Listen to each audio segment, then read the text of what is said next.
Hi there. In the previous video I explored the hardware of the OWON XDM1041 multimeter. There were some issues like cheap 250 volt rated fuses when the PCB clearly has the provisions for proper rated one, and the needed 600 milliamp fuse was actually a 1 amp fuse, but these things are fixable. Overall, I was impressed by the build quality and attention to detail, proper isolation and the use of a good quality DMM chip in the analog part. Now it's time to explore the look and feel of the firmware and see if the good impressions continue or turn sour. Let's have a closer look at the operation of the XDM1041. OWON clearly copied a lot from their bigger bench meters, which is fine by me. The screen is a 3.7 inch LCD panel with a resolution of 480 by 320 pixels. On the side we have 5 soft menu keys. What they do is shown on the screen, most of the time in 2 lines, where the light blue line is the name of the function and below in white the current value. So for example, pressing the second menu key changes the measuring speed, which is low, to medium or high. The power up mode is low, which gives the best accuracy, but is with about 1 measurement per second rather slow. The speed setting is the same for all measurement functions, not just volts. The block of 6 white buttons selects the measurement functions. The one on the top row have 2 or 3 modes, which means the button toggles between modes. The volt button selects volts and also switches between DC volts and AC volts. This is the DC volts. We covered the speed soft key already, and as you expect, the rel soft key takes the current shown value and subtracts it from the measurement, but its implementation has its own fair share of quirks, and I cover it separately. In volts, the range menu allows you to switch between auto and selecting manually one of the volt ranges. At power up, the meter overselects 5 volts in auto mode. The function key switches between volts and millivolts. This changes what the range key does. It now allows selecting the millivolt manual ranges.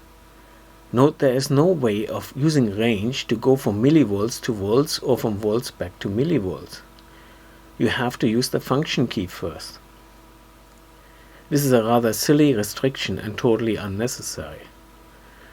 While we were at range, the button on the right with the up-down button has the same functionality with the same restrictions to sub-ranges of volts and millivolts.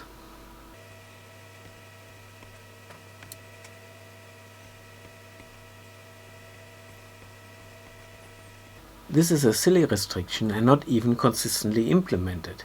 Here I am in the millivolt function at 500 millivolts in auto mode, and watch what happens when the voltage exceeds 500 millivolts.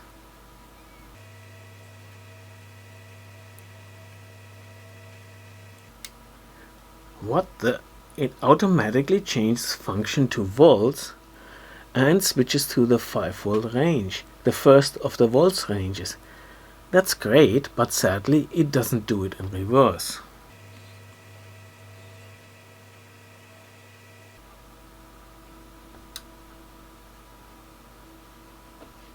The AC volts mode is much the same, except that the ranges are slightly different. In volts function, the maximum is 750 volts, which is fair, as the peak voltage at 750 volts AC is slightly above 1000 volts DC. In the millivolts, there's just one. 500 millivolts AC is as low as the XDM1041 goes, and as you see, it does not allow me to change range, but as for DC volts, it does it automatically when more than 500 millivolts are applied. There's one additional thing in AC mode: you can add frequency into the display using the dual button. The only option in the XDM1041 is frequency. Once displayed, you can use dual to flip which value is shown in the main area.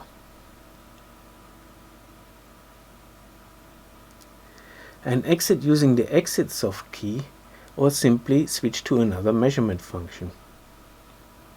The DC current mode is again quite similar to what you have seen before. The big difference, and important to remember, is that the function key setting now must match the corresponding input socket. So if you apply a current of up to 10 amps, here I'm using just 1 amp, it's actually flowing, as you can see from the lamp. But if you switch function to milliamps, all you see is 0. Sadly, no beeper or warning message informs you of this misconfiguration, which can be quite dangerous. Most multimeters combine the milliamp and amp function into one setting, so you only have to remember to use the right terminal. Here are two things you need to get right. The ranges in the milliamp functions are these, which is fair enough. And in amps,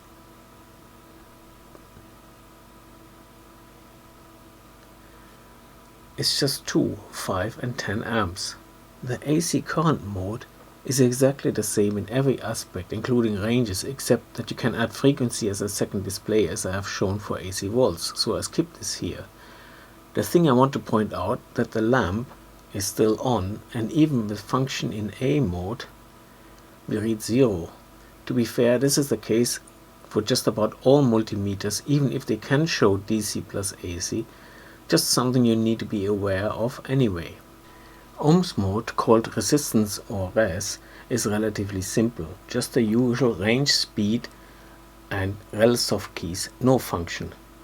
The range goes from 500 ohms to 50 megohms. At low speed, it moves the glacial speed through its auto ranging.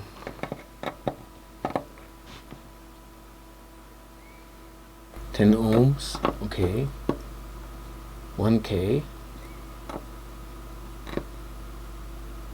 10K, back to 100 ohms. So the high speed, if you have a bunch of resistors, the high speed would be really useful. 10 ohms, 100 ohms, 1K, 10K, but above a meg ohm or so, 11 meg.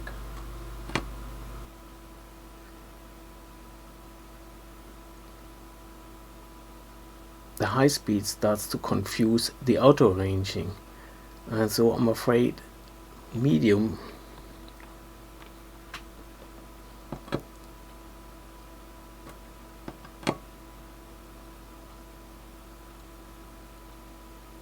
is probably the max you should use in ohms with auto ranging on. In continuity mode, the default is to beep if the resistance is below the threshold, which is by default 50 ohm. There's no speed setting in this, but it should have. It appears to work slightly better on high. This is the slow setting with the usual scientific method of testing continuity responsiveness.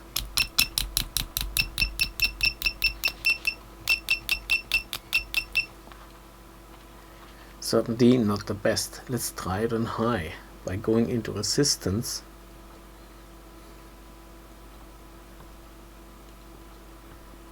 and changing speed and back to continuity. It certainly feels a bit more responsive now. Sadly, it's not latching, and it would have been easy to do a big visual indicator on the screen as an alternative to the far too loud beep. The things you can change in the continuity mode is to turn the loud beeper completely off or on, and the threshold below which it beeps, like so. The range button just cycles through the digits, and the arrow keys change them. Let's change it to 10 ohm. Luckily the value is shown under the soft key because the number in the red box is hard to read. It automatically takes the value if you stop editing for like 5 seconds. So with that, the beep will be at 10 ohms.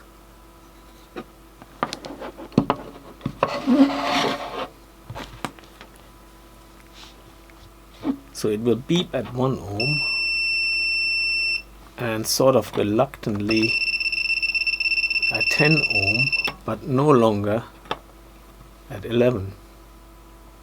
There is not much to say about diode.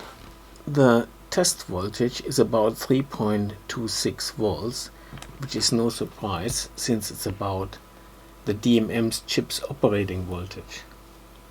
Let me turn the beeper off for this. We will of course measure one diode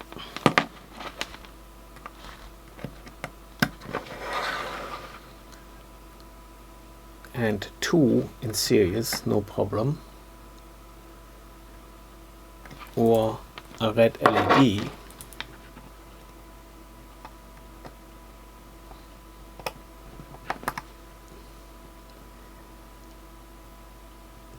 but not two red LEDs in series, although the two LEDs glow very faintly, and it does one white but not two in series. On to capacitor mode. 50 nanofarad as lowest range is a bit disappointing, but it's actually worse. While it measures my 1% 10 nanofarads, okay, and the 2.5% 20 nanofarads is also fine. Lower caps are problematic. This 1% 1 nanofarad cap is still okay, but that's the lowest I could get from this meter. 500 picofarad is just zero. 100 nanofarads is fine.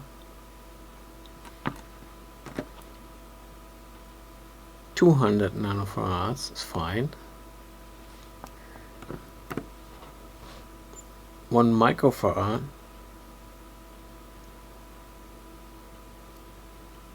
is okay, but it sure takes some time.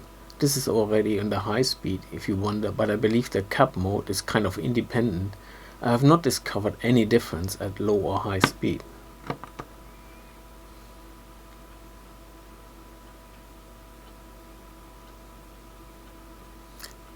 Two microfarad is fine. I spare you the excruciating waiting time for the auto range when measuring 10, 100 or 470 microfarads. It gets there eventually, but as you can see, auto ranging is unacceptable for 1000 microfarad and above.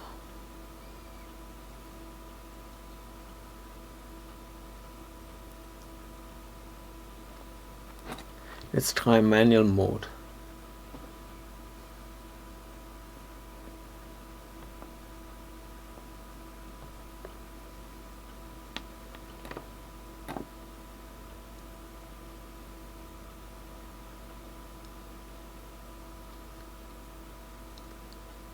Even then there are glitches, some weird display artifacts.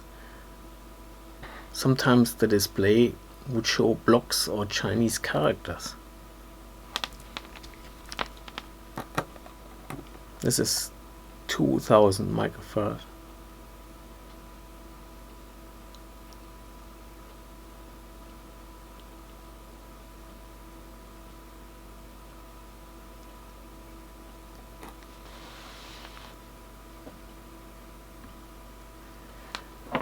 This is the largest cap I can easily test. It should be 9.4 microfarad. That's plus.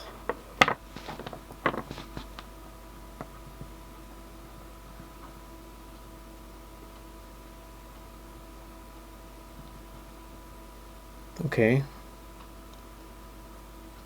It does it, but the cap mode is certainly the weakest part of this meter and full of glitches. I wonder what went wrong here, considering the chipset is capable enough. It looks like a firmware issue to me. After that disaster, frequency mode is pretty well implemented. Good accuracy, and it works whether the signal goes through 0 or not. You can switch between frequency and period, and it shows duty factor as well.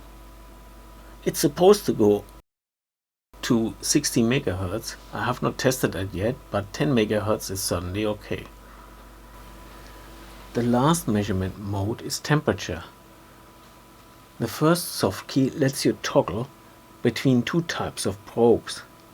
KITS 90 stands for any type of K-type temperature sensor, and PT 100 for a platin-based sensor. Most folks will be familiar with a K-type sensor.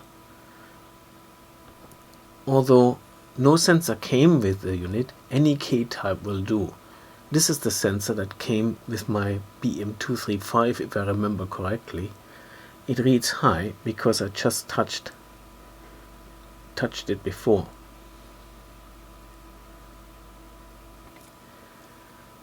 The display soft key is interesting.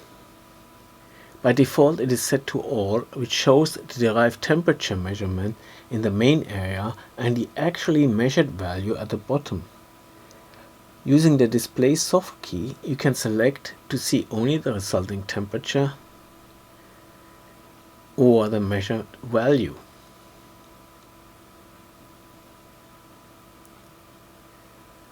Without going into details, K-type probes produce a tiny DC voltage from the temperature a junction of two different metals experiences.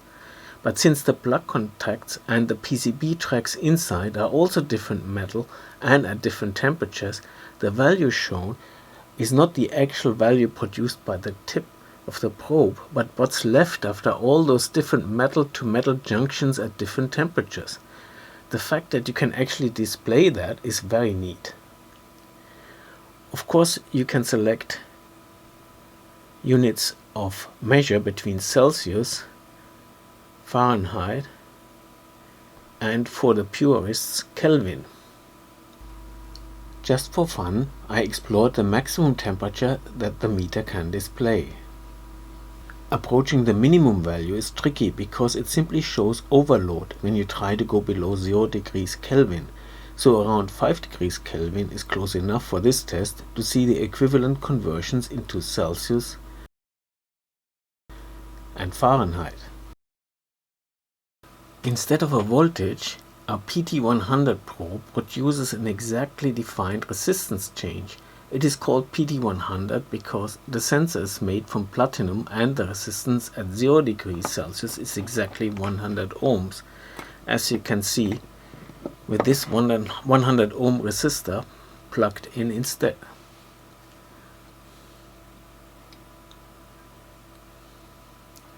PT 100 sensors are pretty accurate, so it's nice that they added this sensor as not many low-cost meters offer it. As you can see from this test resistor, tiny resistance changes the temperature reading by a degree or more.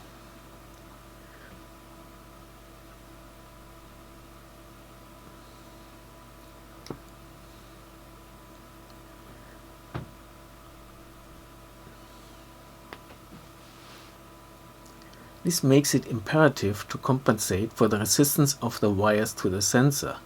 This is why lab-grade precision probes come with 4 wires in a Kelvin arrangement, so directly connect to a 4-wire resistance measurement system, which this meter doesn't have. Further, most commercial PT 100 sensors, like this one, come with 3 wires. 2 red ones and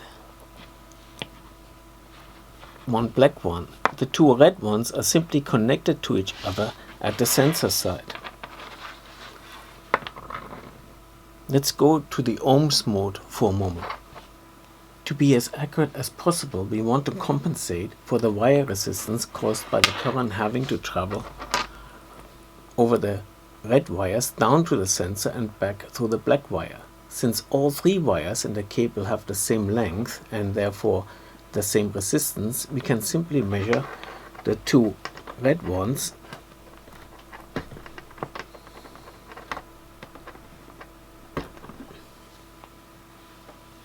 which are connected to each other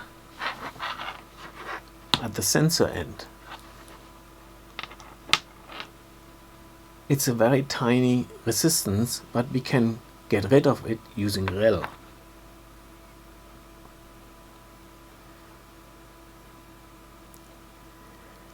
If we now replace one of the red connectors with the black one,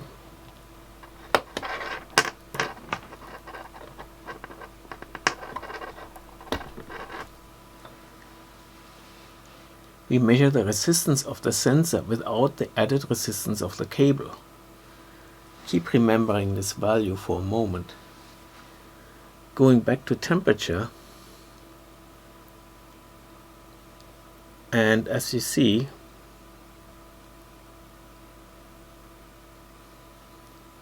the value is higher because the temperature measurement sadly does not take into account the rel value we just used for resistance, even though the actual measurement is a resistance measurement.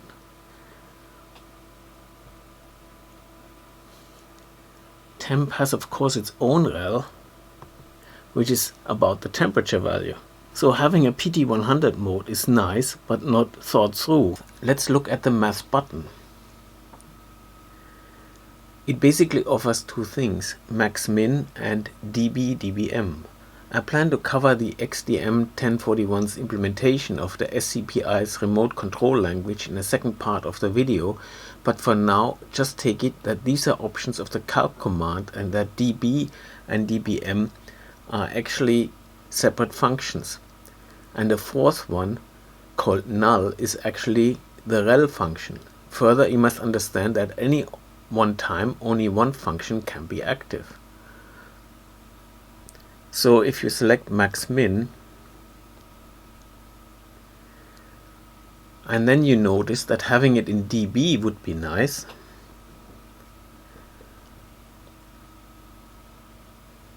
sorry, selecting one cancels the other. By the way, you can change the reference resistor value for dB by tedious pressing rel R until the desired value appears. Make sure you don't go too fast, because if you overshoot, you have to cycle through all of the options again. Sadly, the range up and down buttons are inactive here. Different for the dB rel value, where you use a method similar to but not quite the same as editing continuity threshold. Let's say you are in resistance mode and remove some pesky residual resistance like 10 ohms here using rel. If I measure another value, say 100 ohms, I see 90 ohms now because rel subtracts 10 ohms. So far so good. Then you decide to use max min.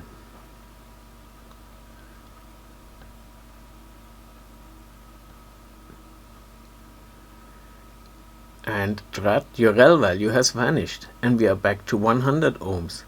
That's because the rel was cancelled by max min. So far so bad, but I found there's actually a way to have both rel and max min. Turning max min off, back to the ohms and selecting 10 ohms.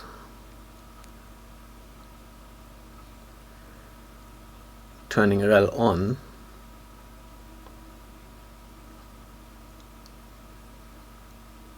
back to 100 ohms.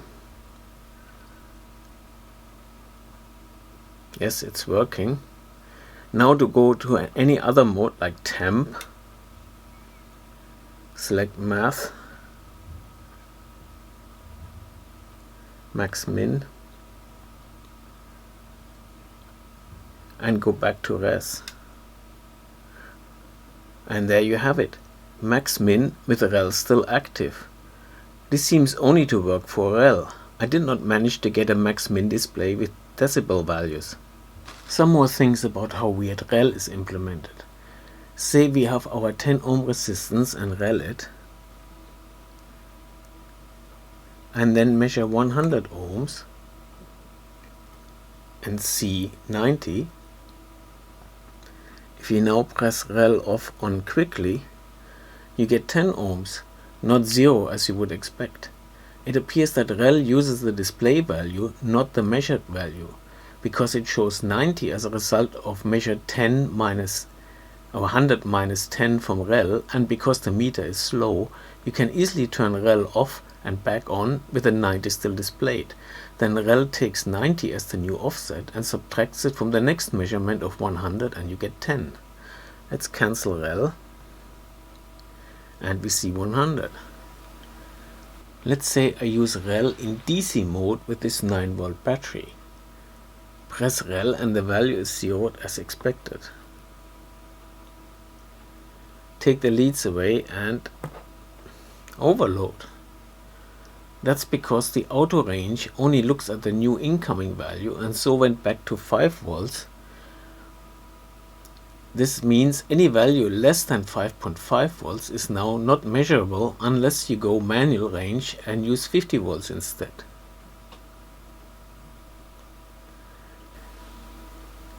The run stop is a simple hold. It freezes the display. Sadly, there's nothing like peak hold or auto hold. A wasted opportunity and a wasted button in my opinion. But the prize for the most useless function in the XDM1041 goes to the recording menu. The meter can record up to 1000 measurements in its internal memory, and you can either record a value manually by pressing manual key and save,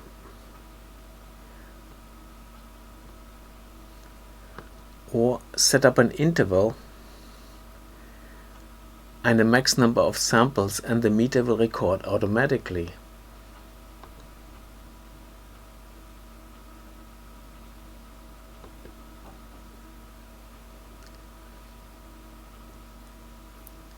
The data can be viewed on screen and that's it. No, really. Even the OWON software that you can download from the web and install on Windows PCs can't access the recordings on this meter. Its record function makes a brand new recording by reading measurements as they happen and writing them to a file on the PC. It does nothing with anything you may have already collected and stored in here. I think that in more expensive OWON bench meters you can dump the recorded data onto a USB stick, but yeah, no such thing here. So don't waste time with the record button on this meter. Last not least, the utility menu. Language changes between English and Chinese. Backlight changes the intensity of the backlight, and RTC shows time and date, and you can set it as well. Interestingly, it was set to a Chinese time zone when I got it, so the battery kept it going since it left the factory. So far I have not found anything in the meter that uses time and date in any way.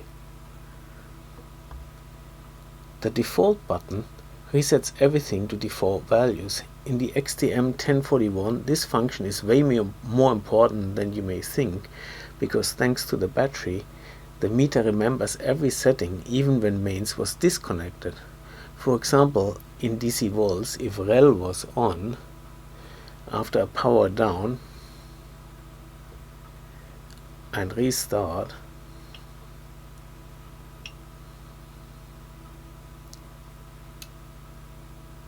it remembers that rel was on and what value it is. Since it does that for all measurement functions, the default function is very much in use.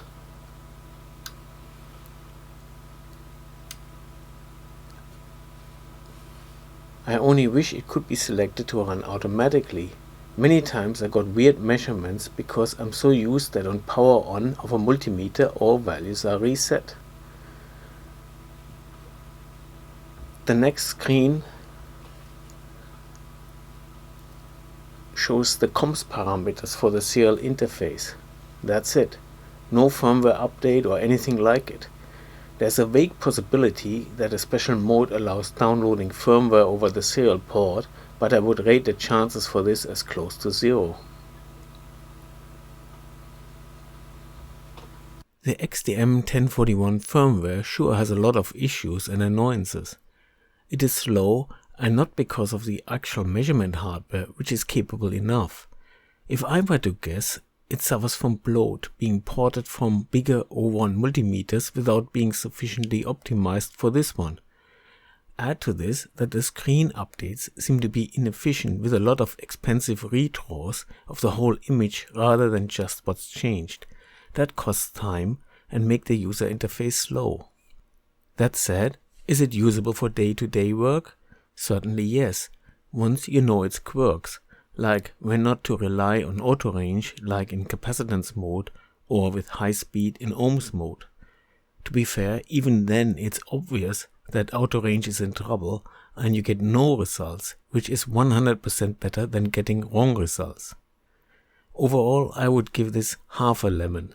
If you wonder why that mild verdict after showing you a video full of weirdnesses, I would say to you that of course I concentrated on all the strange and weird things I noticed during my use of the XDM1041.